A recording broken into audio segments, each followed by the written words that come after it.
In this case, we're not going to direct all of the questions to every delegate. We are going to try and focus them to the delegates and senators who are working either on particular committees that would have specific emphasis on each of these issues, or in the case where there is a reason for response from all the delegation, we'll do that. But in this case, we're going to start with a question to Delegate Otto. I know it has been a passion of yours to try and get an exemption on sales tax for aircraft parts and aircraft repair and maintenance businesses through the General Assembly each of the last few years. It hasn't happened yet. Understanding Einstein's theory of insanity, being continuing to do the same thing over and over again with expecting different results, what will you do differently this session and the people who support you to make this a more competitive business for us to stay competitive with our neighbors? No, thank you for the question. It is an important issue, and I've been a co-sponsor of legislation. I think Delegate Anderton was the lead sponsor on this in the past, or Delegate Adams. That's all right. Yeah, I mean, it is an important issue, and it's an important issue to not just us, but and to the Baltimore-Washington region at BWI, one of the biggest things in Hagerstown as well, particularly Western Maryland. And Easton is an important factor as well as a good delegate here. And we'll continue to work at it, but tax exemptions are a challenge when you're challenged for revenue. We got a lot of wants. Delegate Adams, you want to chime in on that one? Well, Delegate Otto and Anderton, a number of the Maryland House of Delegates members from the Lower Shore sponsored or co-sponsored the bill from last year. The bill passes the Senate easily, and we do have difficulties in Ways and Means. The only thing that I can add is that I worked with leadership, now Speaker Adrian Jones, and working to try to facilitate a better fiscal note to try to deliver a better, newer message to the committee this year. With change in leadership, perhaps a change in policy prerogative. It will be difficult with Kerwin coming, so we're hoping to move this bill early and quickly, because if you listen to Dawn Veach talk about this, she's a dynamic leader that we need to have and keep, certainly here at the Salisbury-Wycomico Airport. This is a priority for our region. We have to have this bill pass in order to bring and keep these new companies she's talking about locating here locally. This bill has to pass this year, and I'm hopeful to be able to be a consensus builder, allow the process to move forward with all members of the General Assembly to make it a reality. In that same vein, I'll quote Dawn from this morning. We cannot await the FAA to move at a snail's pace. So given that, forgive me, excuse me, for each member of the delegation, we'll start with Delegate Hartman and go across the dais. What are you prepared to do to help move forward with airport funding in the current session? Thank you. You're welcome, sir. Well, first of all, I think what we just talked about is a big part of it. Without, the old saying, build it and they will come, without having the incentives there, when we have so much pressure from our neighboring competition in Delaware and so forth, with the exemption of parts and equipment, I think that's the biggest battle that we have to, undergo. We just had the money come in for the water main extension there and so forth. So, we're getting all these other things in place. Like you said, we have the right management there, but I really think that bill for the tax benefits is key to make it to viable. I mean, I think we all know that the airport is essential to the economic success of the whole community, from the shore, west, all the way through the area. So I think the answer is we'll do everything we can, but I think the first thing we have to get in place is that tax incentive. Well, I always promote the Salisbury Wycomico Ocean City Airport, and I have brought it forth to the legislature, to the governor's office and the administration often. On any transportation issue, I bring up that in extending the runway. And I think we've done well to keep service here, and I'd like to see it expanded. transportation time I see, I ask, why is it that BWI is the busiest airport in the region and I can't get there from here? And one of the officials said, can't you drive? Well, I'd rather drive to out here on Airport Road and park and fly up there, and I can go through this local search and seizure. Well, the airport's a huge economic engine, and I think my response to this question is a kind of two-part. One is the narrative here in Maryland, particularly on the Eastern Shore, and the significance of the airport and the future of the airport. You don't have to look real far to draw that narrative to explain how important it is, how critical it is, and why it should be supported. And we need to continue to repeat that with our colleagues and state officials so they remember that. It's very easy, I think, sometimes to lose sight of the Eastern Shore when you're on the Western Shore. Every area, every jurisdiction, every airport has a lot of needs and demands, and everyone's pushing for their airport. I think our airport here is unique in its size, scope, and the future of what's going on the Eastern Shore.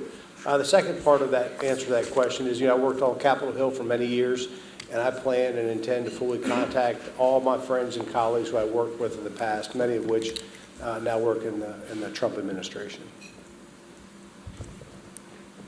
Thank you very much. The airport is critical, and as we heard this morning, it's an integral part of the Delmarva Peninsula. And it's important that we retain the education and the relatedness of the whole region as we communicate with our colleagues. And education is essential, and it happens in Annapolis one-on-one. Whether we bring folks down here to see it, and we meet as we, as a group, identify it as our priority, and the impact it has on the region is critical. We have support from around the state, from across the Bay, and also from Hagerstown on a number of our initiatives. It's getting them through some of the committees that gets to be the issue, but we're hoping that as we work together with changes in leadership, that will make a significant impact. Good afternoon. Anyone who heard Dawn's presentation earlier today know how exciting the opportunities we have at the Salisbury Regional Airport. We talked about the FEMA staging area. We talked about the drone hangar. We talked about the air cargo and cold storage. And what's very exciting about moving forward with the Salisbury Regional Airport is the fact that it's a partnership that works on every level. We have consensus at the municipal, county, state, federal, and with our private sector partners on moving forward together with these opportunities at the Salisbury Regional Airport, focusing on, again, regional, that, again, we talk about it's across the board. And I will work with my colleagues on doing everything we can in Annapolis to work forward, to move forward with the aircraft tax exemption bill. How y'all doing? Good. Okay, thank you. Very good. All right. So, all right, to circle back on the airport, we were very close to having that bill last year. The fiscal note, of course, as Delegate Adams was talking about, was the hang-up. And so we're going to go back again, and we're going to tighten it up, and we're going to bring something home or give it our best shot. With the Kerwin Commission, of course, that's really going to be a wrench in everything. That's a tremendous spending increase that we have to find, hopefully, existing funds to do that. But the governor's been great. There's going to be, I guess, a pending expansion on the runway coming. And so with all those things, we're just going to keep pushing forward and making sure that the second largest airport in the state is treated and regarded to just like that. And so just briefly to add to the question I answered earlier, the airport is the second largest airport in the state, and that's somewhat news to the legislature when we talk through some of these issues, how important this economic driver is, the fact that it's within proximity of NASA, Wallops Island, the things that they can do with drone technology to cooperate with NASA. When I'm talking to the Department of Commerce, when we're talking with the governor's administration, talking about the in closing, Dawn Veach and the gift that we have of a leader with her federal experience, being able to deliver things she's seen and done to do it in our area, the state of Maryland, it's a fascinating win for us. And anything that we can do to get Maryland Aviation Administration working under our governor to facilitate financially these goals to help add to and augment what she's doing on a federal level, it has to happen, and it's as easy as saying we've got the very best here and let's financially support that. Delegate Adams, why don't you hang on to that microphone and we'll come back the other direction with this next question. I personally crafted this question about Kerwin, and basically what I said was every time we talk about funding for Kerwin, we talk about taxing marijuana and taxing sportsbook gambling, and it's quite apparent that it's going to require much more funding than that. And then I got a question from the audience which says it much more succinctly than I. We heard Dr. Hanlon offer support for the Kerwin Commission proposals. How are we supposed to pay for this? So Dr. Hanlon, I think, is a great leader for our school, Wacomico County, and also for the state. I generally support the idea of universal pre-K. I also know it's one of the higher expense items for the program. As a state legislator, it's one thing to talk about priorities, things that we believe in. Why would I believe in universal pre-K? How do I think that helps a child get the right start once they're in grade school, and why that's an investment that we need to make? Quite a different conversation as it relates to how do we financially get there. The concern that I have is the Kerwin Commission talked a great deal about things that they wanted to do, their ambitions, and didn't match funding priorities to how we're going to actually pay for it. And it's going to come through tax increases. I worry a great deal about the fact that the state of Maryland is already highly taxed, and that if we're going to spend money, I would take support from the governor when we talk about the $32 billion over a 10-year period. That's a serious sum of money. And we will end up having to take from some entities to pay for public education with Kerwin's full proposal. My only recommendation is that we take Kerwin and seriously as a legislature decide what are the priorities, because I don't see us passing everything because we simply can't afford everything. Let's find what we can work with right now. Yeah. Forgive me, as we progress through this, if we could be specific on where you think we can raise taxes to raise funding to cover the Kerwin Commission, that's the important issue. I support our governor in opposing any tax increases that where we can find money elsewhere. We need to be more efficient with the money that we have, and I believe we have the ability to have a serious conversation about that. All right, so I always defer to our superintendent during session when there are things educationally that come up. I text her quite often, probably more than she likes it. But when it comes to Kerwin, I follow her lead on that, but when it comes to taxes, I also follow the governor's lead. I think we need to learn to live within our means. I believe that there is monies available in the budget with some restructuring that could help fund most of this. We pulled $300 million together last year within 2 weeks to fund the first piece of Kerwin. So I know that more of that can be done. Selective taxation is what you would call, sports betting, legalizing marijuana, things of that nature, which means if you choose to participate, you pay the tax. I have no problem with that because I necessarily will not choose to participate, so I don't have to pay the tax.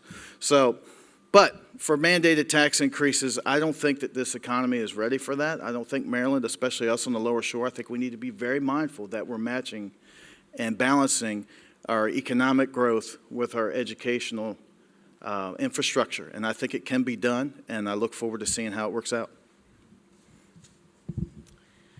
So earlier this session, in 2019, we passed what I call Kerwin Light. It means that we supported the recommendations and we voted for it because it was paid for 2 years.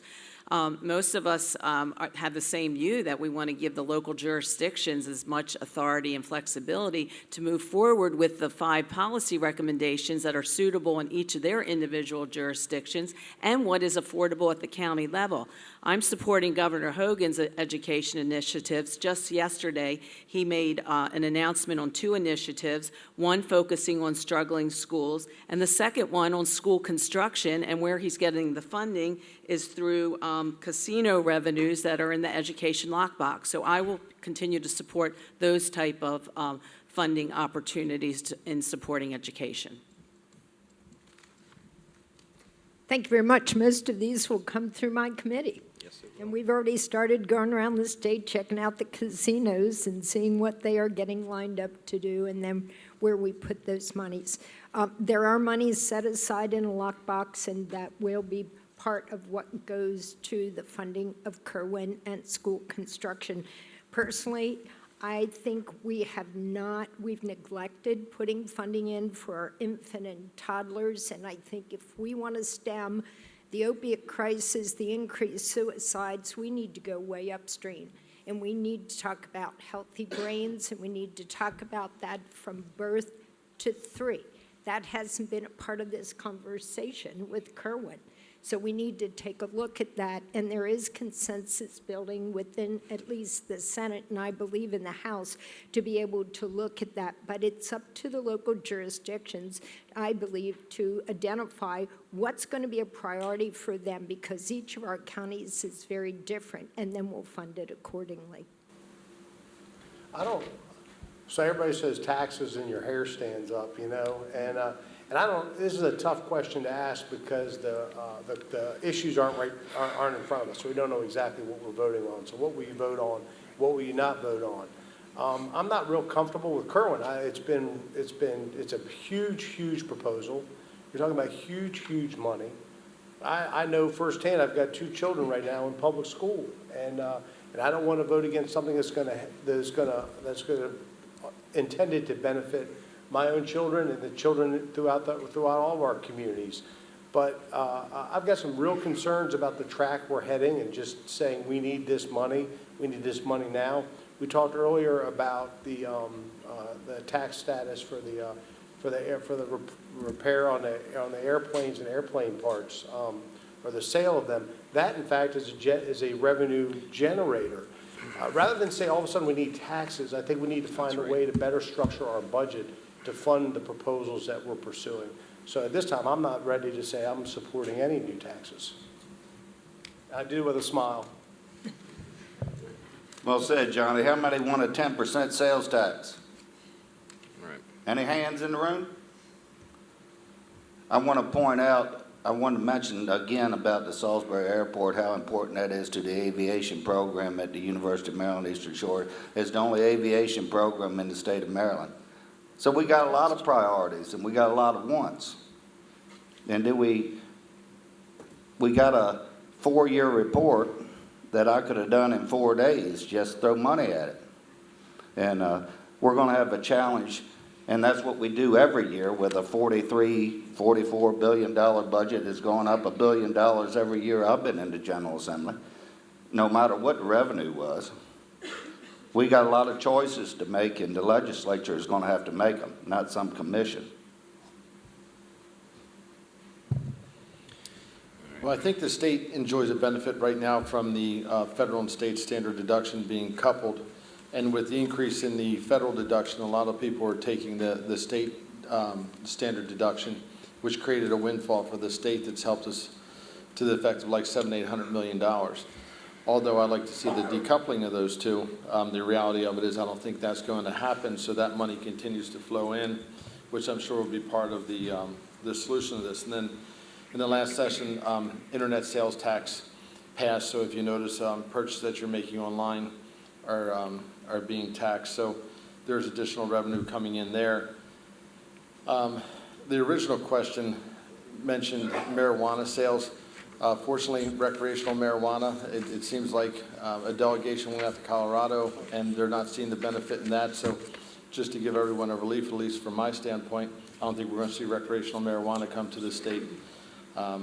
December 18th, our caucus is meeting, and I think we'll have a lot more answers after that. So thank you. Why don't you maintain the stage for a moment, Delegate Hartman, and we'll let you start, and we'll go back the other direction at the risk of sounding like a tennis match up here.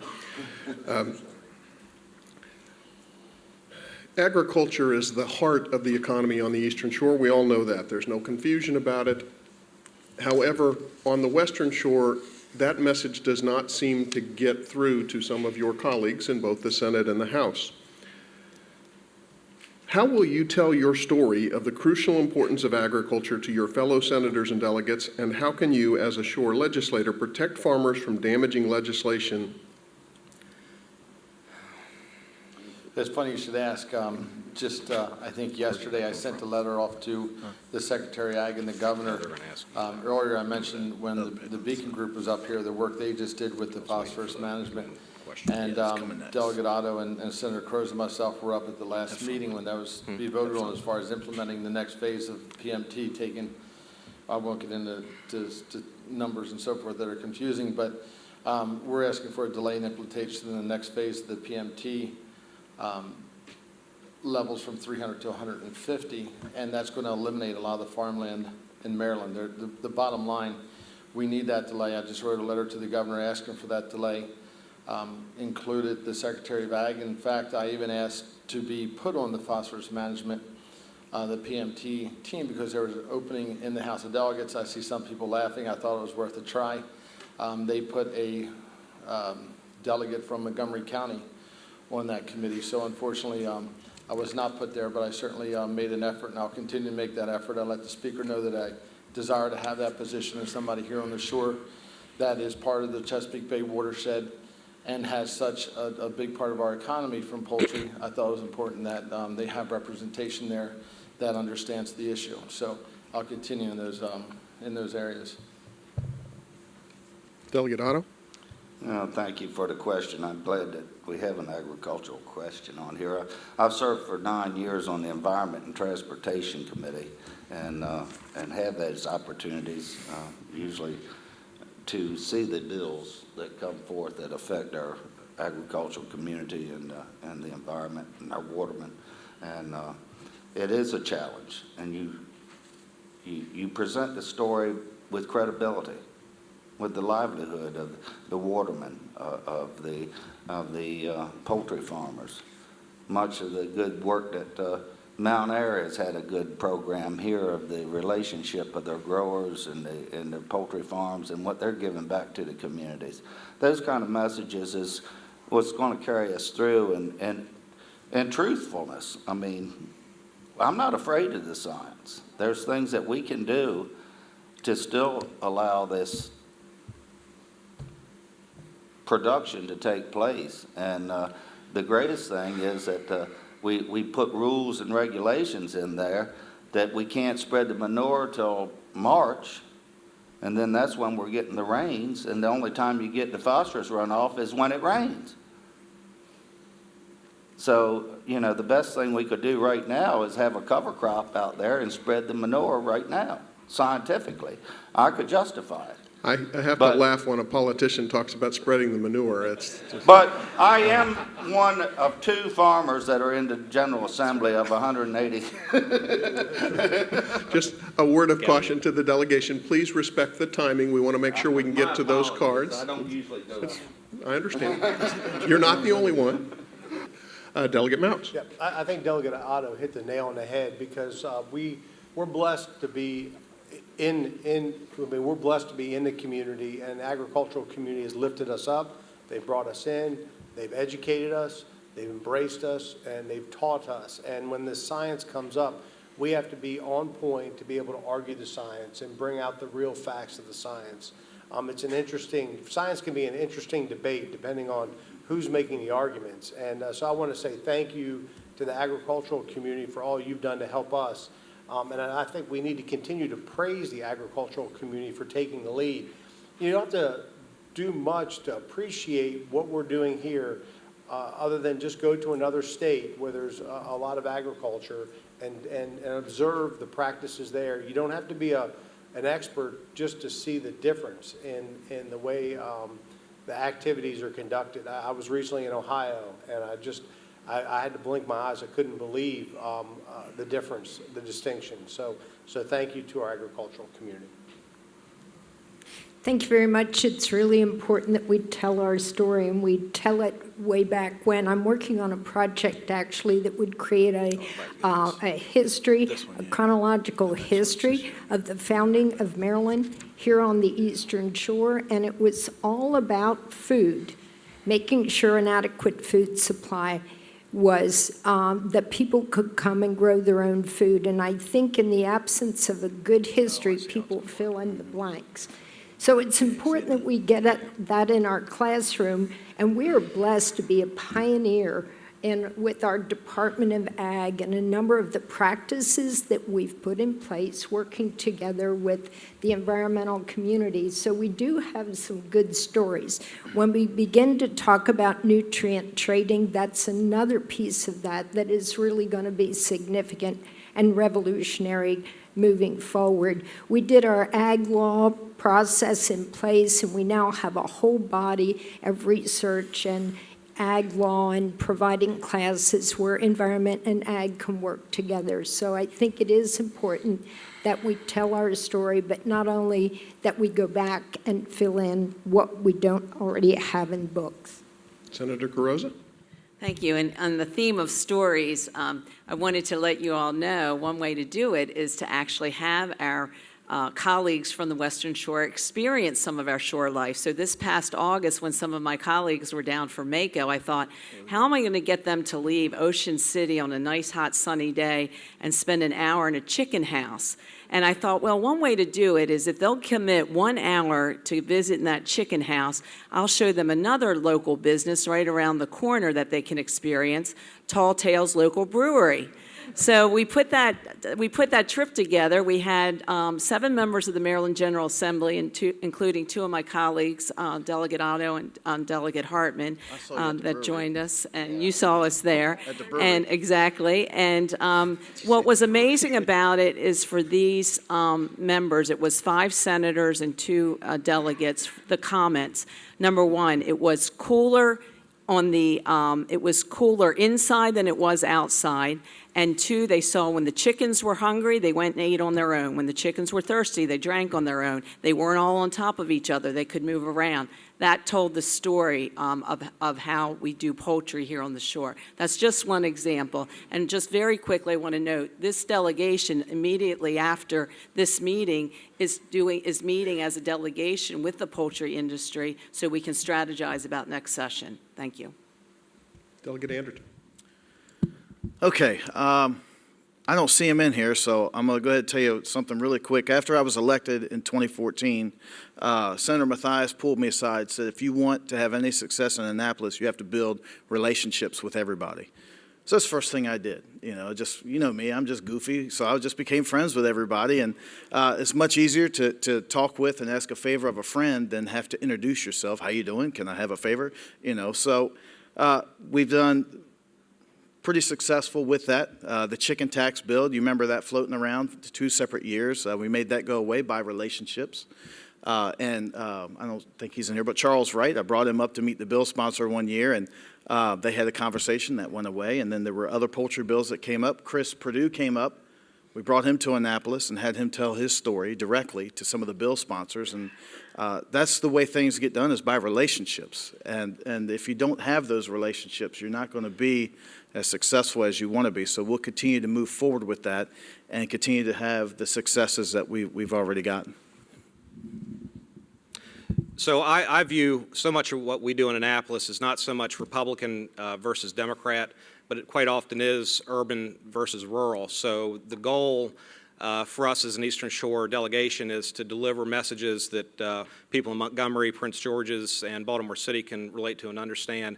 And I want to take the balance of my time to congratulate Delegate Cherie Sample Hughes, who has a leadership voice in Annapolis as Speaker Pro Tem. And I don't want anyone here to underestimate how important she is and what she will mean to this delegation to be able to deliver these messages of our rural values. I don't think I'm speaking out of turn when I say that she absolutely represents that interest here on the Eastern Shore. Not every issue we're going to win. However, we can fight the good fight, and we can make differences where it does matter, and we'll do anything and everything that we can. I know that I will to help Delegate Sample Hughes support us on the Eastern Shore.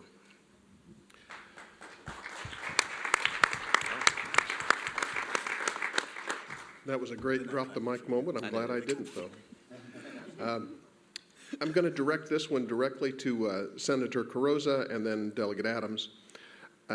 As I'm sure you know, the governor recently asked the MEA to request that the Maryland Public Service Commission allow a new comment period for offshore wind.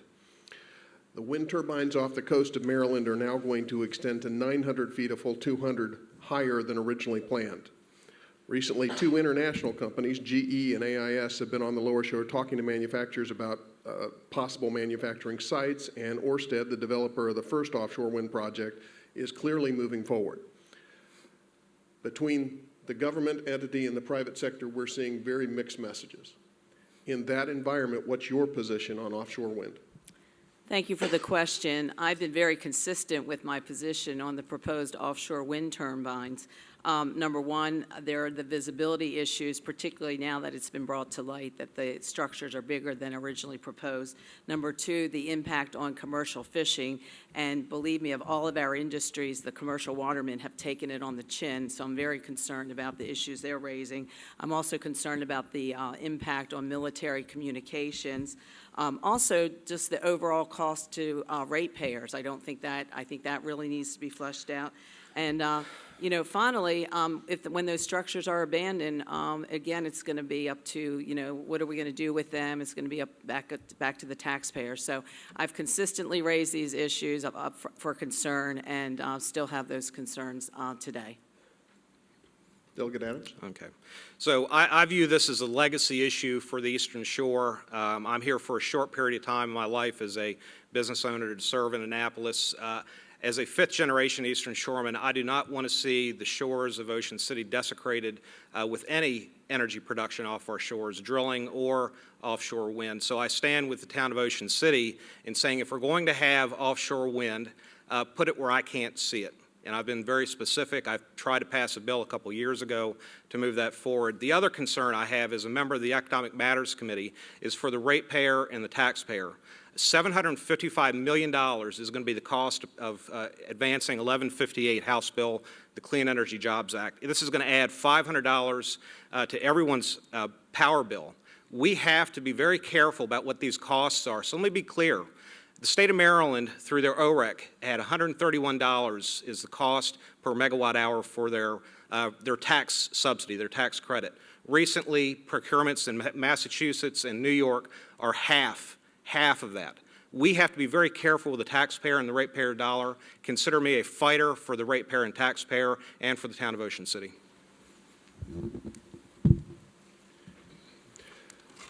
To everyone, Dr. Kerwin's report had a number of suggested compromises. Voluntary access to CTE programs for everyone in 11th and 12th grade, the creation of an Office of Inspector General for Education to investigate complaints concerning fraud, waste, and abuse in public funds, raising the standards in the teaching profession, including increased licensing standards and a performance-based career ladder. An oversight board has the authority to withhold funds if it finds the local school system is not doing what it should to improve student performance, among other suggestions. Given that, do you see those as legitimate compromises? And two, which of those would you support? And we'll take this through the entire delegation, and if we'll start at Delegate Adams and work our way back here. So for my part, and I think I alluded to this, and we're talking about the Kerwin Commission, I support parts of this, and I'll just remain concerned, and I'll keep it brief, frankly, because I think I spoke 3 times now on Kerwin, that we should take Kerwin in its pieces and parts and then see what we can work together on.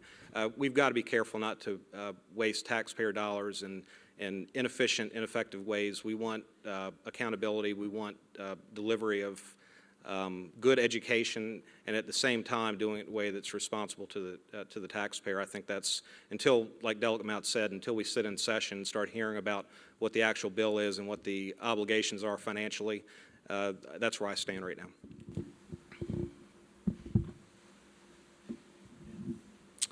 Yeah, absolutely. It's a little too soon to tell until we get the final piece of legislation in front of us, and then it has to be broken down and put back together again. But I'll go back to my initial thought was that I lean heavily on our superintendent and the governor and the voices of everybody I work for. So together we'll come up with something I think that will move us all forward. Well, as I mentioned before, we've had some votes on this. I voted against the Kerwin recommendations. I was a late appointee to the Kerwin Commission, and I voted against it, for several reasons. One, overall affordability. Number two, it did not make the funding formulas fair for the shore. Two, it did not give the local authority and flexibility that I thought was needed, did not have enough accountability. Again, looking at this moving forward, we've got to make sure that our local jurisdictions can take these recommendations, prioritize them, and then base it on the local affordability.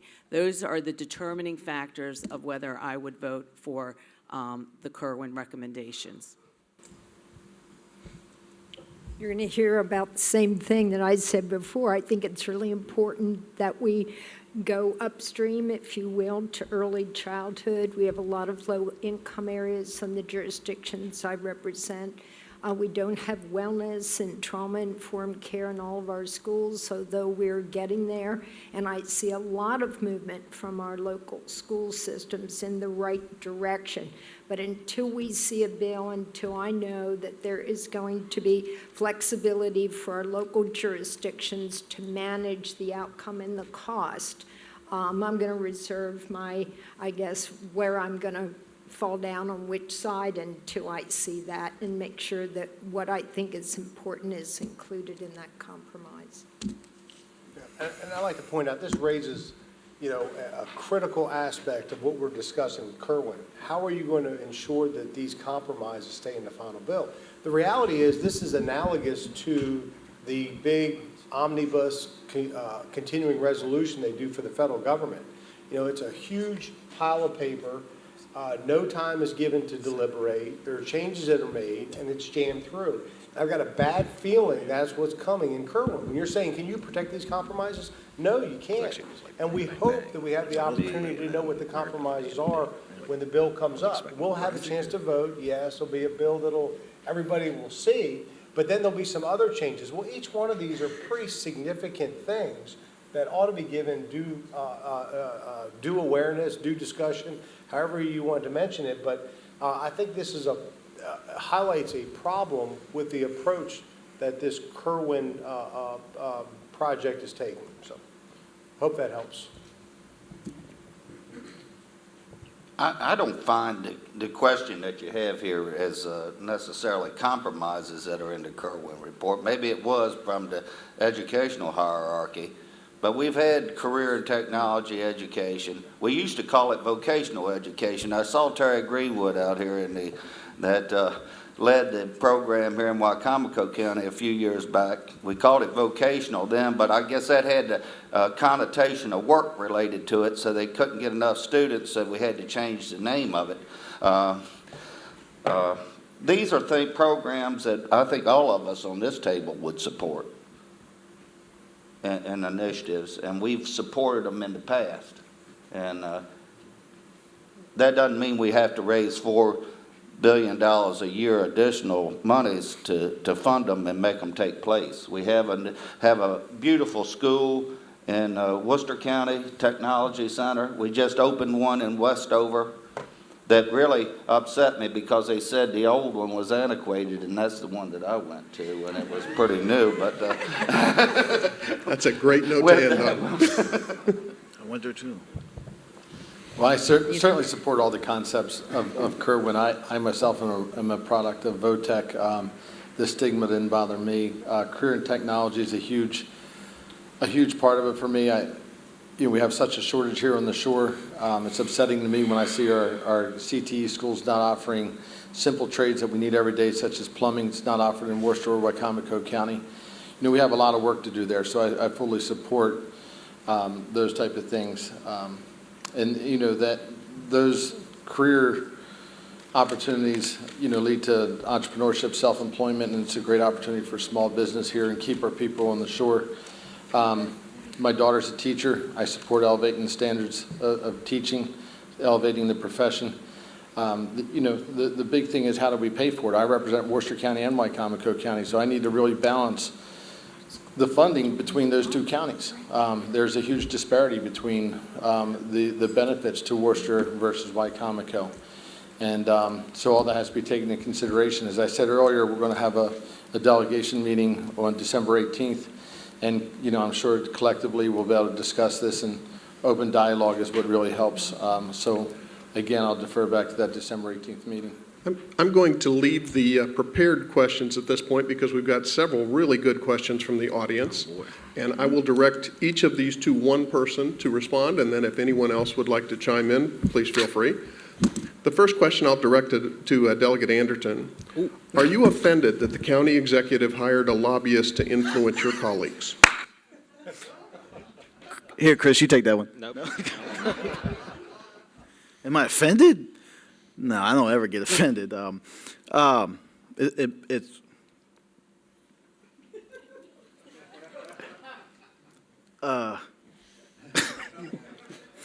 no, I quite honestly never. I think it's a little redundant. I think we have an excellent track record of getting things done here as a local delegation. Every piece of legislation that the county has requested, we have passed or will pass this year. Every budget request locally has been funded, working with the governor. So I kind of, I don't really see, it's kind of like an overlap, I guess. We have 1, 2, 3, 4, 5, 6, 7, 8 lobbyists already for Wycomico County that taxpayers are already paying for. Thank you. So I don't really see the need in another taxpayer-funded lobbyist, but that's just my opinion. We'll find out as we go together this session. But am I offended? No. I'm gonna do what I'm gonna do anyway. So we're gonna get it done. We're gonna keep making it happen, and we're gonna have a great time doing it. Let me direct this one to, well, I'll let you guys decide who the best person is to answer this. Do you support Salisbury's effort to have its own alcohol control? Amen. Go ahead, Chris. I mean, so I serve on the Economic Matters Committee. We have Alcohol Day, which is all alcohol-related bills, so not to misunderstand. To the extent a bill like that would show up, I oppose it. Wycomico County has a liquor control board. I trust the board to do the good work of the people of our county. To take a municipality like the city of Salisbury and create within Wycomico County an additional control board will be confusing to the businesses, difficult to implement, promulgate regulations, and effectively work for the benefit of Wycomico County. It needs to be a single focus, a single board that's doing the best work for our community. And so, as a member of the committee, I can tell you I would oppose that as I'm standing here today. Senator Carrozza, if we don't have offshore wind, how much will we pay for power when offshore wind goes to another shore? I think that if I understand the question correctly, they're assuming that if we oppose offshore wind and we don't get offshore wind here and it goes to Delaware or North Carolina or wherever, how will that affect the power bills for individuals in our jurisdictions? Well, I'll go back. I'll defer to my colleague, Delegate Adams, who I think has the best information about the impact on ratepayers. Again, I continue to have the overall concern on the cost of ratepayers. Oh, so I'm talking a lot today.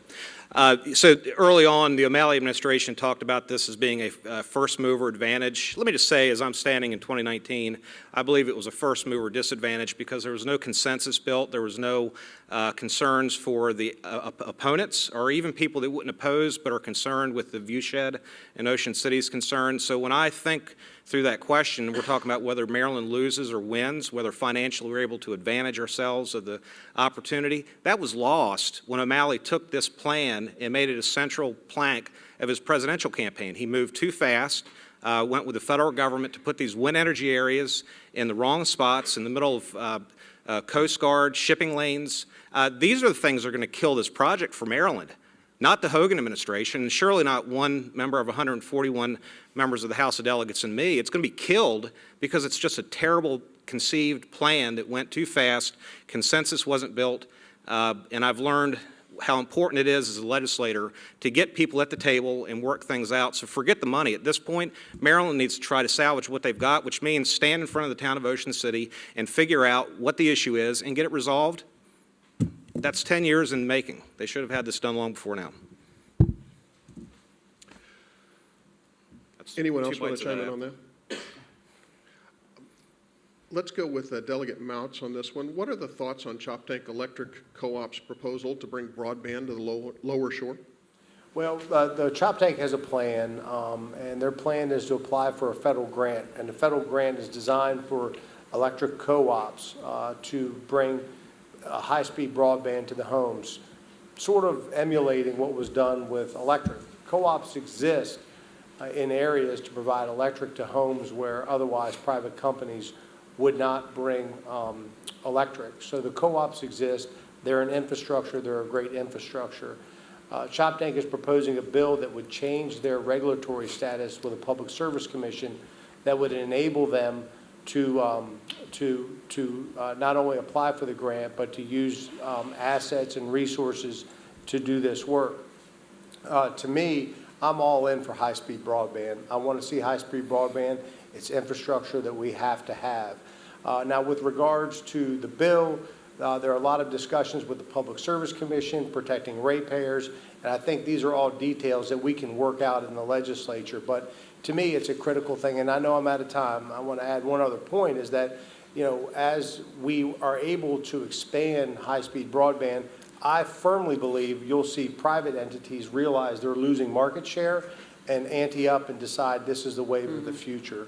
And it's also important to note that another entity, Eastern Utilities, is applying for a different federal grant that's sort of doing the same thing, but that's only in one county. So it's really important that everyone understand that we are making major strides in the area of delivering high-speed broadband. 5 years ago, these discussions weren't on the table. These entities weren't interested in one bit in getting involved in the high-speed broadband business. And I think it's absolutely critical for our future that we have access to that infrastructure. I might add to that Please. a little bit. I mean, certainly, I pay 5 Chop Tank electric bills, and I'm thankful for them. And they've been more reliable than Delmarva Power. Nothing personal to anybody with Delmarva Power. But, and we're much for the broadband services. And we've had supported Maryland Broadband Cooperative and have the integral internet, the cable throughout the state connected. And it's been the last mile that's been the challenge. And Chop Tank has made a commitment, thanks a lot to smart meters, that they have facilities that are in place that they can provide that service in a reasonable fashion. And we certainly will work with them. But I do have challenges with some of the things that they want with their bill. But we certainly support that initiative. And I have people in Shelltown that have talked to me, and I know Comcast is never going to go down there, and the Verizon copper wire is not going to carry anything. So it is an important issue. If I could just add a little bit of the history. Last year, we cleared the way with the right-of-ways as far as taking them from just electric right-of-ways to allow broadband cabling and things like that for the internet. To me, it's about economic value of those properties. If you're looking at a house and it doesn't have high-speed internet, what's the value of that house compared to someplace that does? It's a pretty simple thing for me. I can't imagine taking my kids to McDonald's to do homework so they have access to the internet. It's a no-brainer to me. It's about property values and just, you know, the way of life today. Medical is going that way. Telemedicine and all that sort of thing. You know, tests and so forth are transferred over from homes to, you know, back to medical facilities. So it is something that we have to do, whatever it takes. You may not see taking your kids to McDonald's, but I bet they do. The preface to this question is, you spoke of sales tax and online purchases, yet consumption is heaviest in lower and middle class persons as a percentage of their income. Then one delegate spoke of the standard deduction on the state tax return, yet this impacts the middle class, a burden on many. So the question is, and I'll direct this to Delegate Hartman, how can the need for increased tax revenue impact all more equitably? An example, stop the major impact on the middle class. Well, I fought for the decoupling of state and federal taxes, so, the windfall that we enjoyed was because of that. I'm not saying that I agree with it, but it's there. And as we mentioned earlier with other, tax breaks as far as the aviation and so forth, the obstacles we have, the level of spending, there's a structural deficit built in, and then you have the increase in spending through Kerwin. I mean, I'm not saying I support those, but that's what's happening. There's not many taxes I do support. I believe I did vote to support the internet tax, just because it gives brick and mortar stores somewhat of a level playing field. So, hopefully that answers the question. The biggest tax consequence right now, I think, that we have is because of the state and federal standard deduction. If a middle income family can have the benefit of that higher federal deduction and itemized on the state return, that would be the biggest win. Senator Eckert, would you like to chime in on that? Well, we put that proposal on the table. We fought that battle. We did not prevail. And that was several years ago. And I do not think with what's on the table with Kerwin and everything else this year, it's going to be revisited. But I agree, it would be better in the long run, but that wasn't the will of the group. This question is specifically addressed to Delegate Anderton. What role does the Airport Commission play in governing the airport? How are they supporting the necessary improvements? I know that's not really your purview, but We'll I'm make sure it that. you're aware. They're doing a great job. They're doing a great job. I think that they're very integral. I know that there's been some reorganization. The airport falls a little more under the purview of the county executive than it did in years prior. So their role has changed somewhat, but I think it's good to have that advisory commission going to the council and county executive, somebody who can really get into the nuts and bolts, so to speak, of the airport and the housing wise and what we can do to tweak this to make this better or tweak this. And so I think they're doing a great job. We'll just leave it at that. We're going to wrap this up with a question to the entire delegation from, we'll start with Delegate Adams and move across, and that is if you could impact one bill this session that would make a difference for people on the Eastern Shore, what would that be? So it's more than one bill. I serve on Economic Matters Committee. I'm something of a one-trick pony in that as a business owner, a employer of 36, I might be one of a handful of people like me in Annapolis. So my job as a member of the minority party is to, kill bad legislation and try to amend legislation that's going to pass and make it workable for the business community, so I can relate to those issues. So to answer the question as directly as I can, my batting average is probably well below the Manny Mendoza line for bills I pass. However, I have great success in stopping legislation in the committee that Speaker Bush, frankly, gave me the gift of having. I've said that before in this setting that, for me, as an Eastern Shore representative concerned about tax policy, regulation policy, energy policy. As you know, I'm now fairly expert on the issues that matter for the Eastern Shore. This is where I fit, and I enjoy the work a great deal. So thank you very much for the opportunity. Delegate Anderton? To name just one is difficult. I mean, I'm thinking, all the local bills that come out of the executive's office are good bills because we're going to pass them all. They're good. Broadband. I believe providing broadband to everyone is essential. If the internet companies want to be treated, not really regulated as, but considered a utility, then we need to make sure it's accessible to everybody. I think that's first and foremost. And so as we move forward, these answers may change by the end of January. They'll change again in February, and I'm sure they'll change in early April. But as session moves forward and other legislative ideas come up, it may be more of a shift of what shouldn't pass to make our lives better versus what should. So as of right now, sitting here in early December, I would say broadband, I think, is something that everybody who lives outside of a city limit would enjoy the ability to have access to. So that and the Alcohol License Commission for Salisbury. I think it's a great idea, too.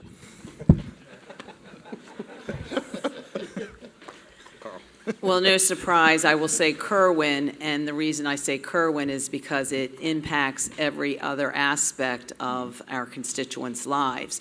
I believe that our constituents expect us as elected members to balance both education and non-education priorities.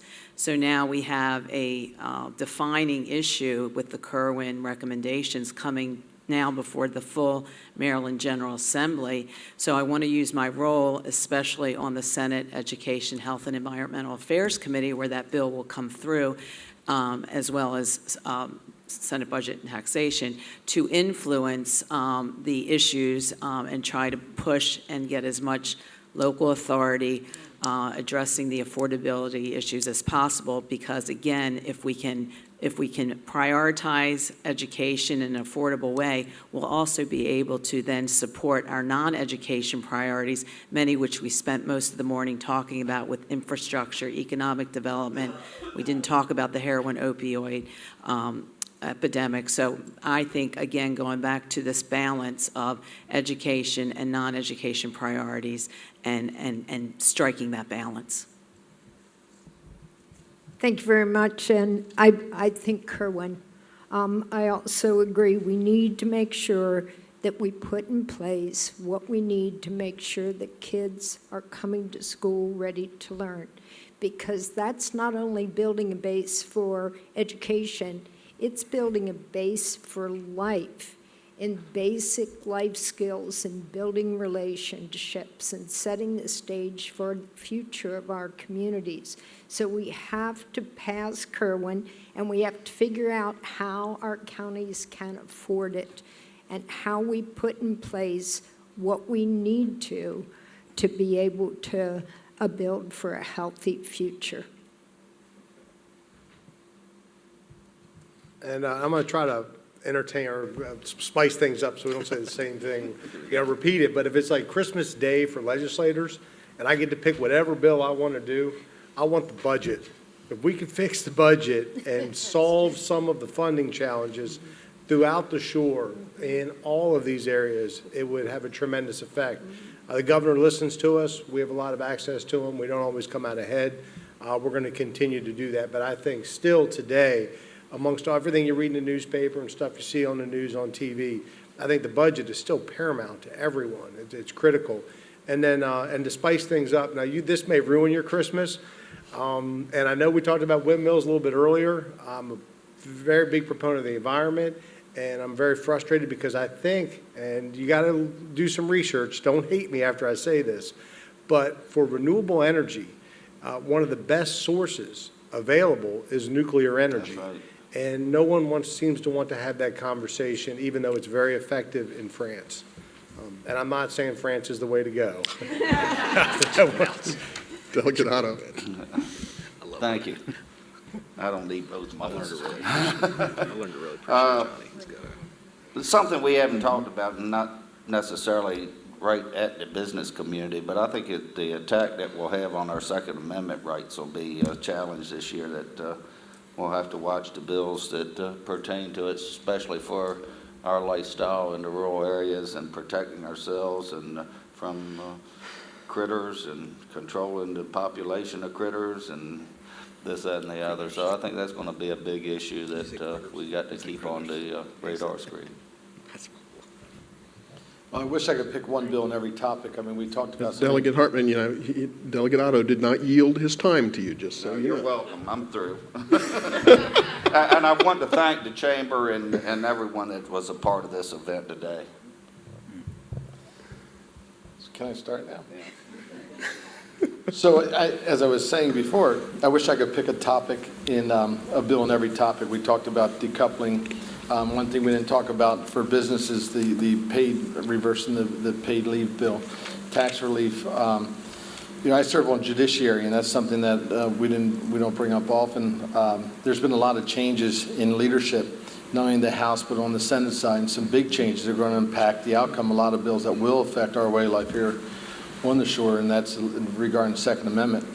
I'm not a a big gun owner or anything, but I am someone that fights to protect your Second Amendment rights, your constitutional right. And I see us having a very tough battle this year. Bobby Zirkin just recently announced his retirement. You know, we lost Senate President Miller. And, you know, those changes are going to have a huge impact on the outcome of those bills. So just, you know, stay tuned. We're going to need a lot of help up there, a lot of support, but we're in for a tough session. So.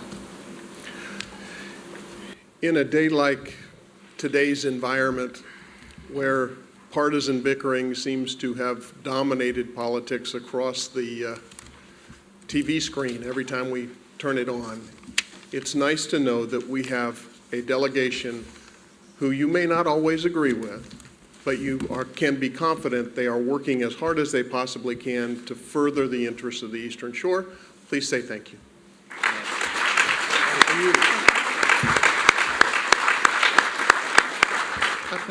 This is our 32nd annual. We'll be back here at Salisbury University next year for our 33rd. Again, thank all of our sponsors. Thank our delegation. Thank you for your leadership in Annapolis. We'll see a lot of each other starting January. And we hope you'll be with us for our general membership luncheon in January, because Ashley Duckman, Vice President of Government Affairs for the Maryland Chamber, she'll be giving the State Chamber's view on the upcoming General Assembly session as well. It's a luncheon you don't want to miss.